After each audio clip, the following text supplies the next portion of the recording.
عریش ابھی گھر میں داخل ہوا ہی تھا کہ امی اس کی طرف بڑھیں۔ یہ لو بیٹا، تمہارے سسرال والوں کا فون آیا ہے، وہ لوگ تم سے بات کرنا چاہتے ہیں، خاص طور پر وہ لڑکی جس سے تمہاری منگنی ہوئی ہے۔ سلمہ بیگم عریش کو فون زبردستی پکڑاتے ہوئے کہہ رہی تھیں۔ عریش رکا رہا تھا۔ سلمہ بیگم نے زبردستی فون عریش کے ہاتھ میں تھما دیا۔ عریش فون کو کان لگائے ہوئے ہیلو السلام علیکم۔ دوسری طرف سے ایک خاصی میچور زنانہ آواز آئی، وعلیکم السلام بیٹا، کیسے ہو؟ میں ٹھیک ہوں، اوکے اللہ حافظ، میں ذرا مصروف ہوں۔ اور عریش نے فون کاٹ دیا۔ مجھے نہیں کرنی کسی سے بات، نہیں ہے مجھے اس انگیجمنٹ میں کوئی دلچسپی۔ آپ لوگوں کو میری بات سمجھ میں کیوں نہیں آتی؟ چڑ ہے مجھے لڑکیوں سے، ان کی سوچ سے اور ان کے وجود سے۔ عریش انتہائی غصے میں بولا۔ تم چاہتے کیا ہو آخر؟ اب وہاں ثناء اللہ صاحب بھی آ گئے۔ میں کچھ نہیں چاہتا ابو، مجھے آزادی سے رہنے دیں پلیز، میں آپ دونوں کے ساتھ رہنا چاہتا ہوں، ہمیشہ آپ کی خدمت کرنا چاہتا ہوں۔ اگر آپ لوگوں نے پھر بھی میری مرضی کے خلاف میری شادی کرنے کی کوشش کی تو میں مجبوراً آپ لوگوں سے دور چلا جاؤں گا اور لوٹ کر کبھی واپس نہیں آؤں گا۔ جس کی مرضی شادی کرواتے رہنا آپ لوگ۔ عریش نے دو ٹوک جواب دیا۔ ثناء اللہ اور سلمہ بیگم حیرانی سے عریش کو دیکھتے رہے۔ رات کو جائے نماز پر بیٹھی زمل ہاتھ اٹھائے اپنے رب کے آگے التجا کر رہی تھی۔ اے میرے رب، سب تیرے اختیار میں ہے، کچھ بھی ٹھیک ہونے کی بجائے سب بگڑتا جا رہا ہے۔ میرے اللہ، امی ہر وقت پریشان رہتی ہیں اور بھائی بھی۔ یا اللہ، سب اپنی پریشانیاں ایک دوسرے سے ہنس کر چھپا لیتے ہیں مگر سب ویسے نہیں جیسا دکھتا ہے۔ تو جانتا ہے نہ، پھر ہماری مدد فرما۔ اللہ سب ٹھیک کر دے۔ اے پاک پروردگار، جو ہم سے بہت پیار کرنے کا دعویٰ کرتے تھے، مشکل وقت میں وہ لوگ بھی ساتھ چھوڑ گئے۔ اب سمجھ آیا کہ سب اچھے وقت کے ساتھی ہوتے ہیں۔ اللہ پاک، تو ہی سب کا سہارا دینے والا ہے۔ مجھے یقین ہے کہ تو میرا دوست ہے، مجھے سنتا ہے، میری بات منظور کر لے گا، قبول کر لے گا، ہم پر یہ مصیبت ٹال دے۔ زمل کے چہرے پر پریشانی صاف نظر آ رہی تھی۔ وہ بظاہر حشاش بشاش اور مضبوط بنتی تھی مگر اندر کسی پرندے کی طرح معصوم دل رکھتی تھی۔ زمل 2 دن سے کالج نہیں آئی تھی۔ ثانیہ زمل سے کالج کے اندر داخل ہوتے ہوئے زمل کے ساتھ چلتے ہوئے پوچھ رہی تھی، بس یار طبیعت ناساز تھی تھوڑی اس لیے۔ زمل نے جواب دیا۔ چلتے چلتے دونوں کلاس تک پہنچی تو دیکھا ماریہ کلاس کے ایک دیوار سے ٹیک لگائے بیٹھی تھی۔ اصل میں زمل بہت فرینڈلی تھی، اس لیے کلاس میں تو کیا پورے کالج میں سب کے ساتھ اس کی بنتی تھی۔ گھر کی پریشانی کبھی کسی پر زمل نے ظاہر نہ ہونے دی۔ وہ مسکراتی رہی تھی کیونکہ سب کو اس کا ہنستا ہوا چہرہ دیکھنے کی عادت تھی۔ کوئی سوچ بھی نہیں سکتا تھا زمل کو دیکھ کر کہ یہ مسکراتا ہوا چہرہ اندر سے کتنا پریشان ہو سکتا ہے۔ ارے ماریہ، یہاں کیوں بیٹھی ہو؟ زمل نے ماریہ کے دائیں جانب بیٹھتے ہوئے کہا۔ کچھ نہیں زمل، جاؤ تم اپنا کام کرو۔ ماریہ کی آنکھیں سرخ اور سوجی ہوئی تھیں۔ او ماریہ، یہ تم روئی ہو؟ کسی نے تمہیں کچھ کہا ہے کیا؟ مجھے بتاؤ، میں ذرا اس کی خبر لوں۔ ہماری پیاری ماریہ کو کسی نے رلایا ہے؟ بتاؤ، زمل نے اسے بہت پیار سے پوچھا۔ اچھا تمہیں بتاؤں، کیا تم لے سکتی ہو اس کی خبر مجھے جس نے رلایا ہے؟ ماریہ کی آنکھوں سے پھر سے آنسو بہہ رہے تھے۔ کیا تم کر سکتی ہو سب ٹھیک؟ کیا تم اس گھٹیا انسان سے لڑ سکتی ہو جس نے میرے پیار کا مذاق بنایا؟ تم کچھ نہیں کر سکتی، جاؤ زمل، مجھے اکیلا چھوڑ دو پلیز۔ مجھے معاف کر دو ماریہ، اس معاملے میں تو میں واقعی تمہاری کوئی مدد نہیں کر سکتی۔ یہ تو تمہارا اپنا کھودا ہوا گڑھا ہے جس میں تم گری ہو۔ زمل کہتے ہوئے اٹھی۔ اللہ سب کو نیک ہدایت دے اور تمہیں بھی صبر عطا فرمائے۔ کلاس کے بعد کینٹین سائڈ پر زمل اور اس کی دوست ثانیہ موجود تھیں۔ ان کے ہاتھ میں چپس کی پلیٹ تھی۔ چپس کا پیس اٹھا کر کھاتے ہوئے ثانیہ بولی، زمل تم نے جو ماریہ کو کہا اس بات کا کیا مطلب تھا؟ میرے تو کچھ پلے نہیں پڑا کہ یہ تمہارا کھودا ہوا گڑھا تھا۔ اس نے نہ سمجھ آنے والی بات کون سی ہے؟ زمل نے بھی چپس کھاتے ہوئے ثانیہ کی طرف دیکھا۔ دیکھو ثانیہ، یہ محبت کا گھڑا انسان خود اپنے لیے کھودتا ہے، وہ بھی پھر کسی ایسے انسان کے ساتھ مل کر جو آپ کو اس میں پھینک کر خود چلتا بنتا ہے۔ اور آپ اس میں پڑے رہتے ہیں۔ کوئی سہارا تب آپ کو اس سے باہر نہیں نکال پاتا سوائے آپ خود۔ پھر خود ہی ہمت کرنی پڑتی ہے اور اللہ مددگار ہے۔ اچھا، اس کا مطلب تم اپنے لیے یہ گھڑا نہیں کھودو گی؟ ثانیہ نے مذاق اڑاتے ہوئے کہا۔ ہاں بالکل، میں کسی پر بھروسہ نہیں کرتی، میں کسی کو یہ اختیار نہیں دیتی کہ وہ میرے پیار کا مذاق بنائے اور مجھے تکلیف دے۔ میرے لیے میرے گھر والوں کا پیار کافی ہے، کندھے اچکاتے ہوئے جمل نے اس سے کہا۔ اچھا تم تو بہت لو سٹوری فلمیں پسند کرتی ہو، اکثر پیار بھرے الفاظ والے گانے ہی تمہاری پسند ہوتے ہیں۔ ثانیہ اسے طنزیہ انداز میں کہہ رہی تھی۔ تو پھر یہ نظریہ کیسا اور کیوں؟ اور تمہیں یاد نہیں ایک دفعہ تم نے ہی کہا تھا کہ کسی کو مجھ سے محبت ہو جائے اور وہ میرے لیے دیوانہ ہو؟ ارے یار تم بھی نا، جمل نے ہنستے ہوئے کہا۔ یہ پیار محبت سب فلموں میں ڈراموں میں ہی اچھا لگتا ہے۔ ہاں میں یہ سب اس لیے پسند کرتی ہوں کیونکہ فلم یا ڈرامے میں انسان کسی سے محبت کر کے بس اسی کا ہو کر رہتا ہے، لیکن اصل زندگی میں وہ وقفہ لیتے ہوئے پھر بولی، اصل میں تو لوگوں کی پسند بدل جاتی ہے، دل بھر جاتے ہیں، کسی نئے کے آنے پر پرانے کی اہمیت ختم ہو جاتی ہے۔ یہ دنیا ہے، دیکھا نہیں کیسے ماریا کو روتا ہوا چھوڑ گیا وہ انسان۔ یہاں لوگ 4 دن منافقت کرتے ہیں، دل لگاتے ہیں اور پھر چھوڑ کر چلے جاتے ہیں۔ گرمیوں کی شام ان کے گھر لان کی ایک طرف بنی لکڑی کے تختے پر فوم کا گدا ڈالا گیا تھا اور دونوں اطراف تکیے رکھے گئے تھے۔ جمل اور اس کی امی وہاں موجود تھیں۔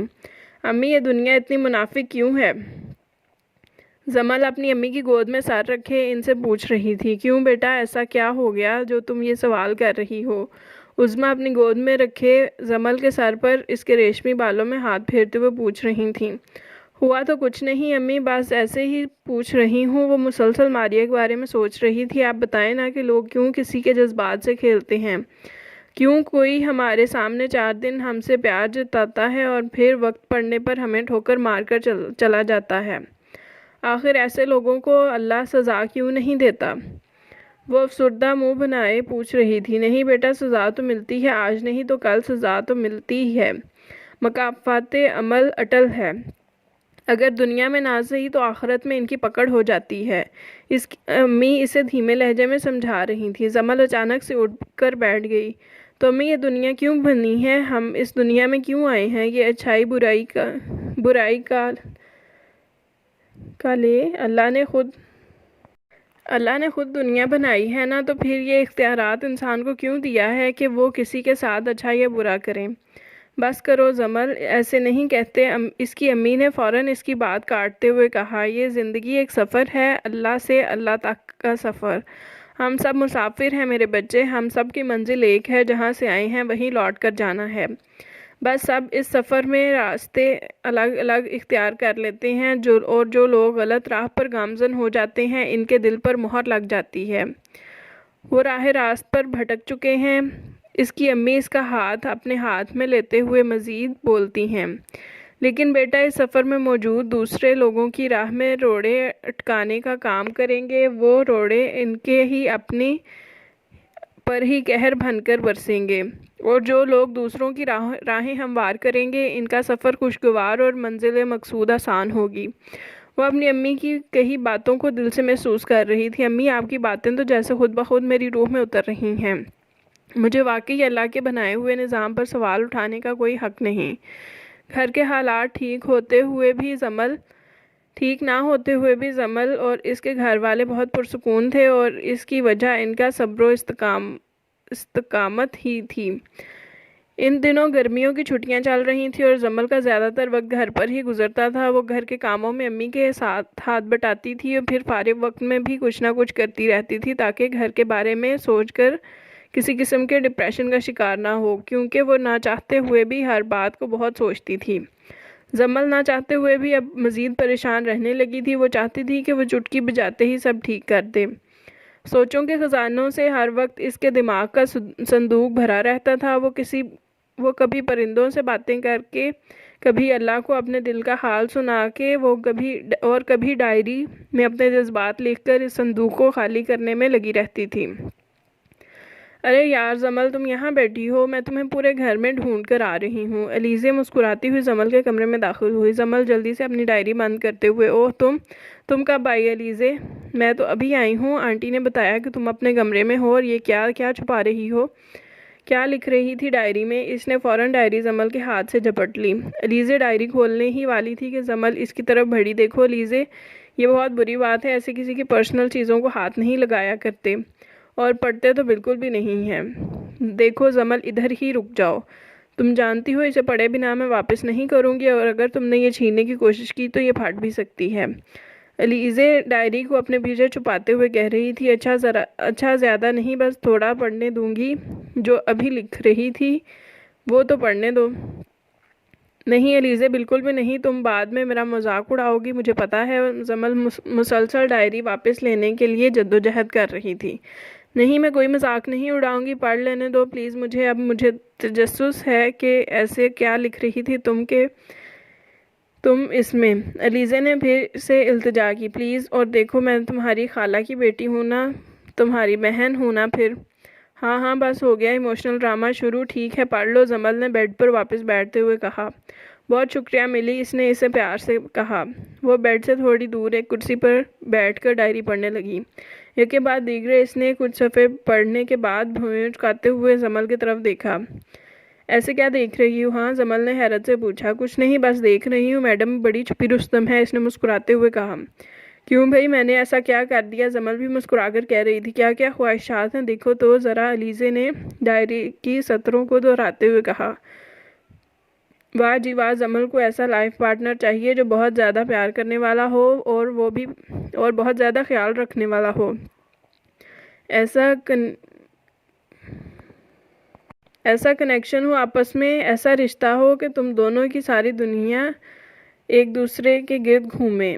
زمل نہ ہو تو اس کو اپنی خوشی ادھوری لگے، کوئی دکھ ہو تو بنا کہے ایک دوسرے کو سمجھ لیں۔ واہ زمل، کیا بات ہے!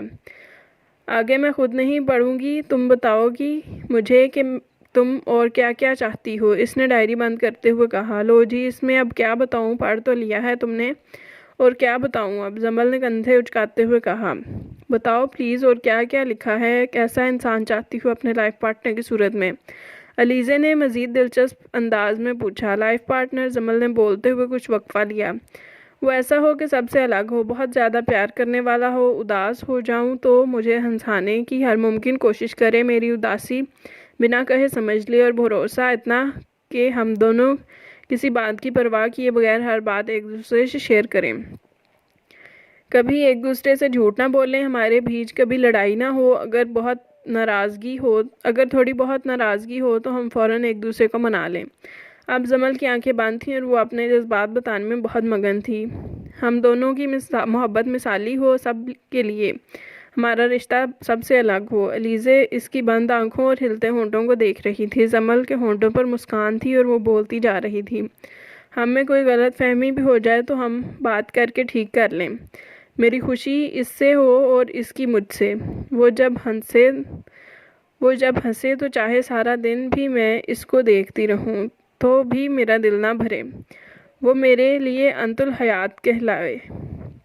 زمل نے اپنی بات ختم کرتے ہوئے آنکھیں کھولیں۔ اللہ پاک تمہیں ایسا ہی لائف پارٹنر عطا کرے، آمین، علیزے نے اپنے حواس قائم کرتے ہوئے کہا۔ میں تو تمہاری باتوں میں کھو گئی تھی، زمل، کس قدر محو کر لیتی ہو اپنی باتوں میں، جادو ہے یار تم میں۔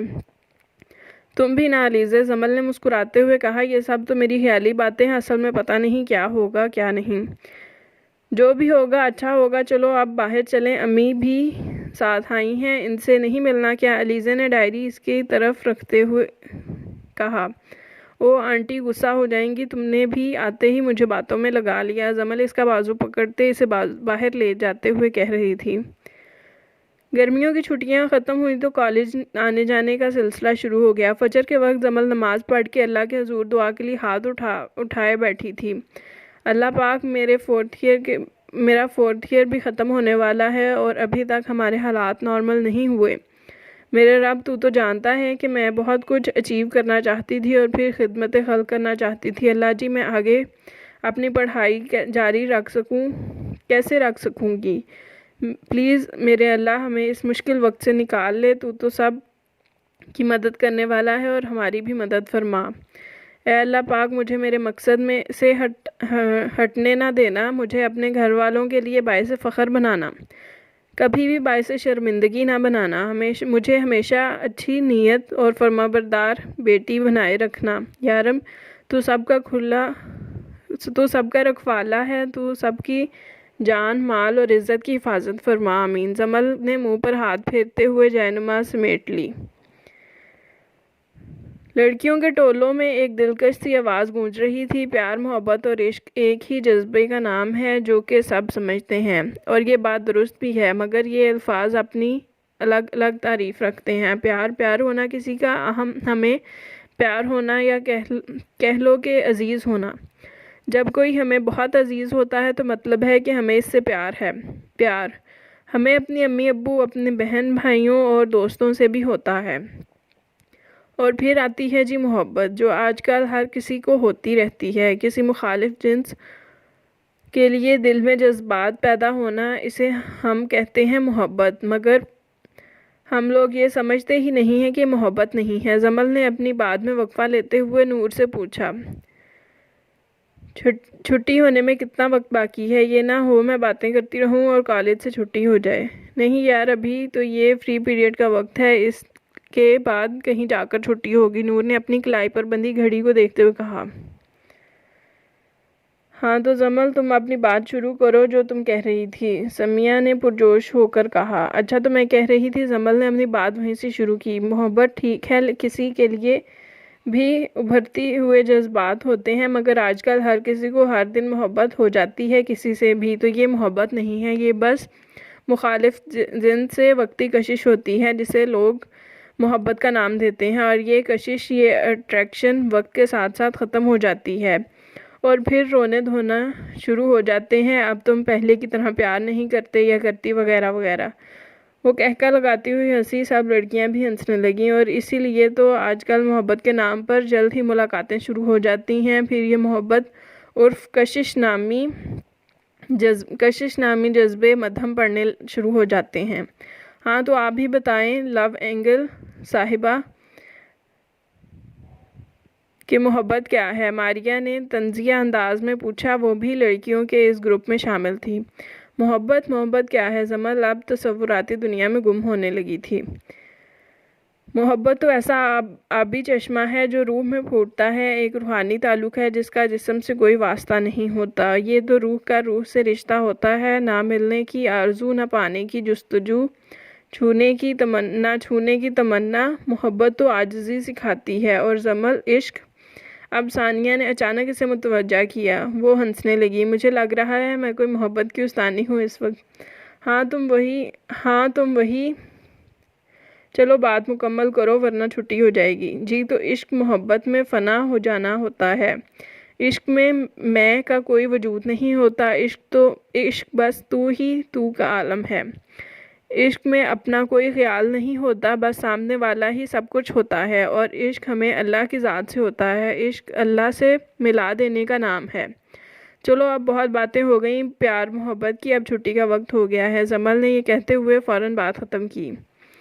زمل، تم تو بہت معلومات رکھتی ہو پیار کے بارے میں، کوئی ایسا ویسا چکر تو نہیں؟ وین میں بیٹھی نور واپسی پر اسے پوچھ رہی تھی۔ ارے نہیں، ایسی کوئی بات نہیں ہے، یہ تو میرے خیالات ہیں، اور اصل زندگی میں کسی کو کسی سے محبت ہوتی بھی ہے کہ نہیں کیا پتہ، اور آگے چل کر زندگی میں کیا ہوتا ہے کیا پتہ۔ زمل بات کرتے کرتے رک گئی۔ روز کے معمول کے مطابق زمل آج شام بھی اپنی چھت پر پرندوں کو دانہ ڈالنے موجود تھی۔ سامنے والے گھر کی چھت پر ایک نوجوان لڑکا اسے مسلسل دیکھتے ہوئے دوسرے لڑکے سے کہہ رہا تھا، بھائی یہ لڑکی پاگل ہے کیا، کس سے ہوا میں باتیں کر رہی ہے اور ہنس بھی رہی ہے؟ ساحر نے عریش کو متوجہ کرتے ہوئے کہا، کون سی لڑکی کی بات کر رہے ہو؟ یہاں تمہیں پڑھانے بیٹھا ہوں، نہ کہ ادھر ادھر ناکا جھانکی کرنے۔ چپ کر کے ادھر بیٹھو اور اپنا کام ختم کر کے نیچے چلو۔ عریش نے بنا کام سے نظریں ہٹائے ساحل سے کہا، بھائی دیکھیں نا، پاگل ہے، سامنے بیٹھے پرندوں سے بھی باتیں کر رہی ہے۔ ساحل اب اسے دیکھتے ہوئے ہنس رہا تھا۔ تو کرنے دو، تمہیں کیا ہے، تم سے تو باتیں نہیں کر رہی نا۔ عریش نے ساحل کی طرف دیکھا۔ ادھر زمل اچانک سے موڈ میں گانا گنگنانے لگی۔ اس کو بالکل معلوم نہیں تھا کہ کوئی اسے دیکھ یا سن رہا ہے، کیونکہ وہ اکثر ہی گھر میں کچھ نہ کچھ گنگناتی رہتی تھی۔ اب جیسے ہی اس نے گانا گنگنانا شروع کیا تو اس کی پیاری سی آواز عریش کے کانوں میں بھی پڑی۔ عریش کی توجہ کام سے ہٹی اور اس کا سارا دھیان اس کی گنگناہٹ سریلی آواز کی طرف ہوا۔ اس نے اپنے سر کو جھٹکا۔ کیا بےہودگی ہے، واٹ ربش! ارے بھائی کیا ربش، کتنا اچھا گاتی ہے۔ ہمیشہ سے ہم اس محلے میں ہیں، مجھے تو آج پتہ چلا ہے کہ یہاں تو بڑے سنگر پائے جاتے ہیں، ہم نے پہلے کبھی اس کو کیوں نہیں دیکھا۔ ساحل بڑے خوش لہجے میں بات کر رہا تھا۔ بکواس نہ کرو اور چلو نیچے، عریش نے غصے میں کہا اور ایک نظر دوسری طرف اس لڑکی کو دیکھا جو ان کی طرف پیٹھ کیے کھڑی تھی اور ان دونوں سے بالکل بے خبر تھی۔ عجیب ہے، چھت پر کھڑے ہو کر کون گانا گاتا ہے بھلا، عریش نے سوچا، اور وہ دونوں بھائی وہاں سے چلے گئے۔ زمل بیٹا نیچے آؤ، زمل کی امی نے آواز دی۔ جی امی آ رہی ہوں، زمل کہتے ہوئے چلی گئی۔ عریش کو اس لڑکی سے بہت چڑ ہوئی۔ عجیب لڑکیاں ہیں آج کل، بجائے اللہ کو یاد کرنے کے موسیقی کرتی پھرتی ہیں، کوئی شرم حیا بھی نہیں باقی رہی۔ عریش اپنے بستر پر لیٹا سوچ رہا تھا، خیر مجھے کیا، کوئی اپنی زندگی میں جو مرضی کرے۔ اس نے سونے کے لیے آنکھیں بند کر لیں۔ جیسے ہی اس نے آنکھیں بند کیں تو اچانک وہی الفاظ، وہی آواز اس کے کانوں میں سے ہو کر گزری۔ عریش نے فوراً آنکھیں کھول لیں۔ یہ کیا تھا؟ شاید میں کچھ زیادہ ہی سوچ رہا ہوں اس کے بارے میں، اس لیے ایسا ہوا، کہتے کہتے عریش نے آنکھیں موند لیں۔ اگلے دن ساحل خود عریش کے پاس آیا۔ بھائی آپ آج مجھے نہیں پڑھائیں گے؟ چلے نا چھت پر چلتے ہیں، اس کے کمرے میں داخل ہوتے ہوئے کہہ رہا تھا۔ نہیں ساحل، چھت پر نہیں جانا، ادھر ہی بیٹھ جاؤ، میں تمہیں پڑھا دیتا ہوں۔ عریش نے ساحل کو جواب دیا۔ بھائی چلے نا، دھوپ میں بیٹھنا ہے، سردی ہے، سردی میں تو دھوپ اچھی لگتی ہے لینا، لیکن میں کسی کی فضول آواز نہیں سننا چاہتا۔ عریش نے کندھے اچکاتے ہوئے کہا۔ بھائی کیا آپ بھی، وہ کون سا ہر وقت گاتی رہتی ہوگی، اور ضروری نہیں کہ وہ آج بھی ادھر ہو، ویسے بھی وہ پہلی بار کل ادھر دیکھا تھا، آپ ابھی تک اسی بات کو ذہن میں بٹھائے ہوئے ہیں۔ ساحل تیزی سے بات کر رہا تھا۔ ویسے بھی کل آخری امتحان ہوگا میرا، اس کے بعد آپ کو زحمت نہیں ہوگی۔ ساحل نے اسے مناتے ہوئے بات ختم کی۔ وہ دونوں جیسے ہی چھت پر گئے تو عریش کی نظر سامنے کی چھت پر گئی۔ عریش کے کانوں میں پھر سے وہی آواز گونج اٹھی، what the hell! عریش کے سامنے چھت پر بیٹھی اس لڑکی کو دیکھتے ہوئے کہا، وہ جو اس وقت اپنے آپ میں مگن، ہاتھ میں کوئی کتاب لیے پڑھ رہی تھی۔ میں جا رہا ہوں، تم بھی آ جاؤ ساحل۔ عریش نے نہ جانا چاہا۔ بھائی وہ آرام سے اپنے دھیان بیٹھی ہے، کچھ گنگنا بھی نہیں رہی، آپ کو کیا مسئلہ ہے؟ ساحل نے اس کا بازو پکڑ کر اسے روکا تھا۔ پھر وہ دونوں اپنی چھت پر پڑے میز اور کرسیوں پر بیٹھے اور اپنا کام کرنے لگے۔ زمل ابھی تک اپنی کتاب میں مگن تھی، اس کے بھی امتحان ہونے والے تھے۔ وہ کچھ دیر بعد اٹھی اور ادھر ادھر دیکھے بنا چلی گئی۔ امی میرے پرندوں کے کھانے کا وقت ہو گیا ہے، آج کل سردی ہے تو دن جلدی ڈھل جاتے ہیں۔ زمل اپنی امی سے بات کر رہی تھی۔ تو تم اپنا پڑھا لیا سارا سبق وغیرہ؟ اس کی امی نے اس سے پوچھا۔ جی امی، آپ کو پتہ ہے مجھ سے جتنا پڑھا جاتا ہے پڑھتی ہوں، اس نے کھانے کی پلیٹ اور پانی اٹھاتے ہوئے کہا۔ وہ دوبارہ چھت پر موجود تھی اور پرندوں کو کھانا ڈالتے ہوئے حسب معمول ان سے باتوں میں مصروف ہو گئی۔ اچانک اس کی نظر سامنے کے چھت پر کھڑے ایک خوبصورت نوجوان پر پڑی جو مسلسل اسے دیکھ رہا تھا۔ اس نے دیکھتے ہی فوراً نظر جھکا لی۔ وہ حیران تھی، کیا ہے یہ، کون ہے، ایسے کیا دیکھ رہا ہے؟ ہائے اللہ، وہ کہیں مجھے پاگل نہ سمجھ رہا ہو کہ یہ لڑکی کیا کر رہی ہے۔ وہ اچانک نیچے بیٹھ گئی اور خود سے باتیں کرنے لگی۔ ہاں تو میں کیا کروں، کوئی جو بھی سوچے، پرندوں سے باتیں کرنا کوئی پاگل پن تو نہیں، ہمارا گھر ہے، ہماری چھت ہے، میں جو بھی کروں، میں کیوں شرمندہ ہو رہی ہوں؟ وہ پھر سے کھڑی ہوئی۔ اب تک عریش جا چکا تھا۔ اس نے دیکھ کر شکر ادا کیا۔ زمل تمہارے امتحان کب شروع ہو رہے ہیں؟ زمل اور اس کے گھر والے کھانا کھانے کے بعد بیٹھے باتیں کر رہے تھے۔ بس ابو، 1 ماہ ہی رہ گیا ہے، زمل نے اپنے ابو کو جواب دیا۔ اچھا تو آگے کیا سوچا ہے تم نے؟ ساجد بھائی نے سوال کیا۔ آگے اس نے سوچتے ہوئے کہا، آگے ابھی کچھ نہیں سوچا، ابھی امتحان ہو جائیں، رزلٹ آ جائے پھر سوچوں گی۔ کیا اب تم وکالت کے لیے یونیورسٹی میں داخلہ نہیں لوگی؟ شہریار نے اسے حیرت سے پوچھا۔ تم نے تو پہلے سے پلاننگ کر چکی تھی کہ وکالت کروں گی۔ وومن رائٹ پر بڑی بحث کرتی تھی۔ وہ بات کرتے ہوئے ہنسنے لگا۔ ہاں، نہیں، پتہ نہیں، جمل نے عجیب انداز میں کہا، لیکن ابھی کچھ نہیں کہہ سکتی میں، بعد میں دیکھوں گی۔ ساجد بھائی اسے بہت غور سے دیکھ رہے تھے۔ وہ جانتے تھے کہ جمل یہ سب گھر کے حالات کو مد نظر رکھتے ہوئے کہہ رہی ہے، کیونکہ اس کا تو شوق تھا کہ وہ کسی اچھی یونیورسٹی میں داخلہ لے کر لاء کرے۔